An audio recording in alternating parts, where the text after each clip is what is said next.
Greetings, I'm John Phillips, and this is Up or Down. Will the GOP self-destruct without Donald Trump? The governor goes against his own party, plus order in the court. Watch out, Judge Judy, and make way for Judge Sarah. All this and more will be judged with a thumbs up or a thumbs down by our panel. Welcome back to today's program, political humorist Sunny Lohman. And right next to her, making her debut on Up or Down, the Hollywood conservative and talk radio host Amanda Head. And right next to her, GOP strategist, CEO of Solve Growth Engineering and editor at pixelsandpolitics.com, Austin James joins us once again. As you can see, everyone has their thumbs ready to go, so let's get started. Our first topic, well, it involves a man that may have dropped out of the race for the White House, but former presidential candidate Dr. Ben Carson says the GOP will fall apart if Donald Trump doesn't get the nomination. Carson said the Republican Party would face, quote, absolute destruction. That destruction includes the loss of the House and Senate if Donald Trump is not the GOP's presidential nominee. Carson made the comments Monday on Fox and Friends. Carson has previously said that turmoil would erupt if Trump is denied the nomination. So up or down, Sunny, do you agree with Dr. Ben Carson's prediction? I'm going to say down. I'm going to say most people want a Republican president next, and I think they're going to try to vote Hillary. You know, we don't want Hillary, so I think that's what people are going to vote for. But I do think that if, and what he said in his interview was shenanigans, if shenanigans occur, I think there's going to be real trouble. And by that, I think he means if they change the rules at the last minute, so everybody in good faith is going through this process. If someone tries to change the rules at the last minute and take the nomination away from either Trump or Cruz at this point, then I think, I think it's going to cause really big problems. So the doctor thinks the patient's going to flatline. What say you? I'm going to give a thumbs down as well. You know, turmoil could erupt at convention, but the rules say that if he doesn't meet that 1237 threshold, that he's out and they can redistribute delegates and all of that. But I don't think that it will erupt into turmoil. I think that we will probably retain our majority in the Senate and Congress. My biggest concern is if a Republican is not voted into office, we'll lose Supreme Court majority. Would you have given more credence to the good doctor if he had a stethoscope when he said it? Well, I tell you what, listen, I'm going to actually go thumbs up. And it's not, I'm not going to support necessarily the premise that it's going to be turmoil, but I think what he's doing is setting himself up to be a talking head after the whole cycle is over. And so what he's doing is he's talking to the Tea Party base, the frazzled base that kind of rose in 2008, never really saw resolve, in Congress. And so I think what he's doing is a smart political move to kind of make himself the Sarah Palin. I know she's coming up, the Sarah Palin of this cycle. And so for that, I say kudos to him. So he's going to go from separating conjoined heads to becoming a talking head. That's correct. Full cycle. That's correct. That's correct. Right. Bring it full circle. Well, this brings us to our Facebook and Twitter question. Dr. Ben Carson said the GOP faces absolute destruction if Donald Trump's not the presidential nominee. We asked our viewers if they agree, and here's what some of you had to say. Walt M. said, if he wins the nomination and comes out of the convention not the GOP presidential candidate, the Republican Party is done forever, with lots of exclamation points. Isaac P. said, no, in fact, I think it could be the opposite, that Trump is the absolute destruction of the GOP. We've got a critic.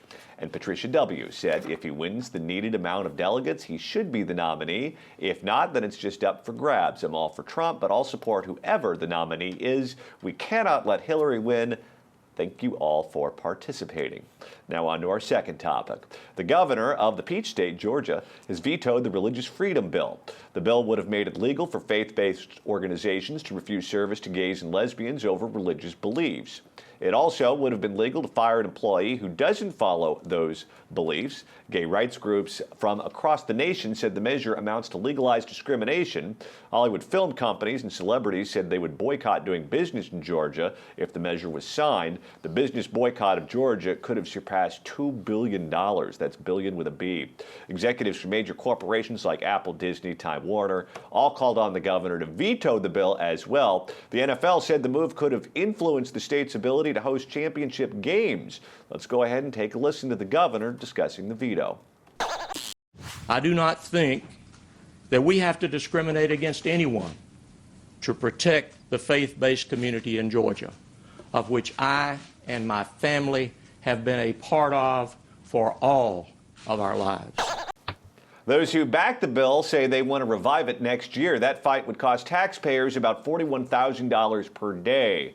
So, Austin, thumbs up or thumbs down on the governor of Georgia vetoing the religious freedom bill? I tell you what, it may not be popular, but I'm actually going to go thumbs up. And I'm going to go thumbs up simply based on what a governor's role is as CEO of the state. And, CNBC had Georgia as the #1 jobs creating state in 2014. And so he stood to lose quite a bit. I know movie industries are, I'm from Alabama. I believe Amanda's from Alabama. And, we also live in Hollywood. And so we see this mass exodus of industry going to places like Georgia. I think it was a smart move for him. I think, they're going to see that fight come back next year. And politically, it was a smart move for him over the long term, and it's good for Georgia. It would just be wrong to have the Peach Bowl played in Connecticut. Absolutely. Amanda? I'm going to agree with Austin. I think thumbs up. I think that the economic repercussions of what would happen if he had passed this bill, you had, a dozen or so companies threatening to pull commerce from Georgia, Disney, NFL, I think Marvel Comics, and all of these evangelicals who are angry over the fact that this bill didn't pass, those are the same evangelicals that are going to be angry when those businesses pack up shop and leave and they lose their jobs. Sonny? Well, it's a hat trick. I am thumbs up on him vetoing this bill, but for different reasons. I don't care about the economics of it. I agree that people should not have to bake a cake for somebody that they don't want to bake a cake for whatever reason, or fire an employee. I think people have a right to be bigots. They have a right to or they can just fire you because they don't like you. I don't like you, I want to fire you. And that should be our freedom. If you own a small business, you should be free to run it however you want to run it. And I see these laws as the wrong approach, I think, because I feel like they narrowly focus on just certain people, then will give these people the right to associate with whomever they want to. I want that right too. I think atheists should have that right. I think everyone should have the right to make this decision. So I think the movement should be to change these laws. I think it's an amendment actually that would have to be changed that restrict our freedom to associate with whomever we want to. It's absurd to think you have to do business with somebody you don't want to do business with. You should be able to have your own ideas and follow those ideas however far they go. And by the way, props to you for not using the florist argument, because that's a red herring. There is no such thing as a heterosexual florist. There's no such thing. Well, listen, the problem is with legislating morality is that it swings both ways. And so I think on its nose, I think you're absolutely correct. And whatever happened to, we have the right to refuse business, Yeah. There you go. You can put that sign in the window now, but it doesn't do you any good. Absolutely. It doesn't do you any Protest. good. It means protest. Yeah. All right, now we move on to our final topic. She's back. Former Alaska governor and Republican vice presidential candidate Sarah Palin will be presiding over a new reality show. Palin has signed a deal to preside over a courtroom for a reality show, so watch out, Judge Judy. A Montana-based production company is shopping the show around in hopes of finding it a home on a major network.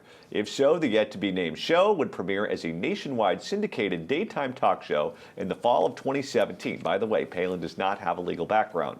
She's got a bachelor's degree in communications. So up or down, would you tune in to see the Sarah Palin Judge Show, Amanda? No. No. And this might be a personal reason, but you know that sound that you imagine roaches make when they're scurrying across the floor? That Yeah. Her voice to me is worse than that. Oof. And like you said, she's not a judge. Judge Judy was a judge. Judge Joe Brown was a judge. But it looks like it might actually happen because the executive producer of those two shows is on board with this. Of course. I'll tell you what. I wish you had more options like the new Facebook buttons, because I would actually give a wow would be my response. I don't like it or dislike it. I actually think I think it's entertaining. I don't know what kind of legal ramifications anything she says has. Unfortunately, it's good to have politics kind of brought to the forefront in pop culture. Unfortunately, any more Kardashian-esque-ness on TV is bad for America. Yeah. Sonny? You asked, would I watch it? No. But do I, is it okay with me? Yes. And what the reason that I say that is that it's entertainment. It's reality television. That's what we're talking about. We're not talking about the Supreme Court. And furthermore, this woman was acceptable enough to be a vice presidential candidate. She almost had the top job. And if she's okay to do that, she can resolve some petty disputes. These are petty disputes. It's a TV show. Judge Judy is reality TV. It's entertainment, and she's telegenic and entertaining, and I think it'll be a hit show. My question then largely is, does it undermine?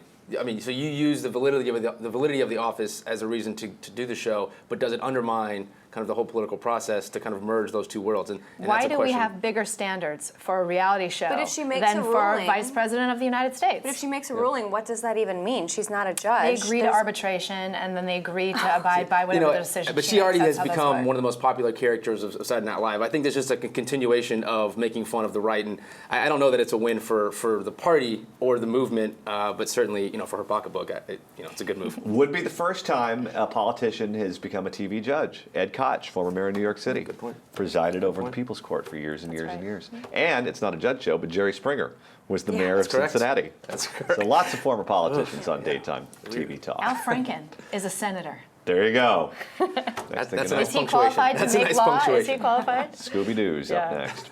That's going to do it for today. Leave your comments in the comment section below, and don't forget to like us on Facebook at facebook.com/PJTV. I'm John Phillips for Sonny Lohman, Austin James, and Amanda Head. Thanks so much for watching, and have a great weekend.